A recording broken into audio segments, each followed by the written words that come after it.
आता आमची ना रक्षाबंधनची तयारी चालू झाली बरं का. पण तुम्हाला सांगितलं होतं सकाळी मी किराणा माल भरून आले होते आणि दुपारच्या वेळेला आम्हाला सत्यनारायण पूजा होती, तिथं जाऊन प्रसाद घेऊन आलो आणि संध्याकाळच्या वेळेला आम्ही मार्केटमध्ये निघालो होतो, कारण की आम्हाला रक्षाबंधनची थोडीफार खरेदी करायची होती.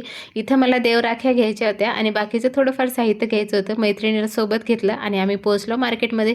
नंतर आमची इकडे शोधाशोध चालू होती देवराख्याची. तोपर्यंत दक्षू काहीतरी बघत होता, कधी लाइटिंगची राखी तर कधी कार्टूनची राखी. ते सगळं घेतलं आणि आम्ही घरी आलो. आता उद्या शाळेमध्ये ना यांचं रक्षाबंधनचं प्रोग्राम आहे, त्याचं प्रिपरेशन चाललं.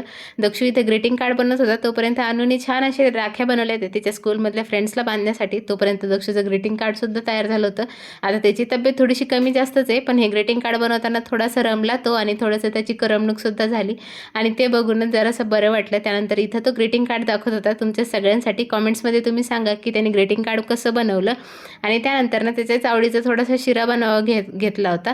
एका पातेल्यामध्ये ना तूप टाकलं, त्यानंतर रवा छान फ्राय करून घेतला त्याच्यामध्ये आणि एक केळी करून टाकलं, थोडंसं गूळ टाकला आणि थोडंसं दूध आणि पाणी टाकून छान याला शिजवून घेतलं. आता हा गुळाचा रवा बनवलेला आहे मी. दक्षूला गुळाचा रवा जास्त आवडतो साखरेपेक्षा आणि आज थोडंसं वेगळ्या पद्धतीनं बनवला केळी टाकून. आता हे तुम्ही कधी बनवलं आहे का? नक्की ट्राय करून बघा आणि मला कॉमेंट्समध्ये सांगायला विसरू नका.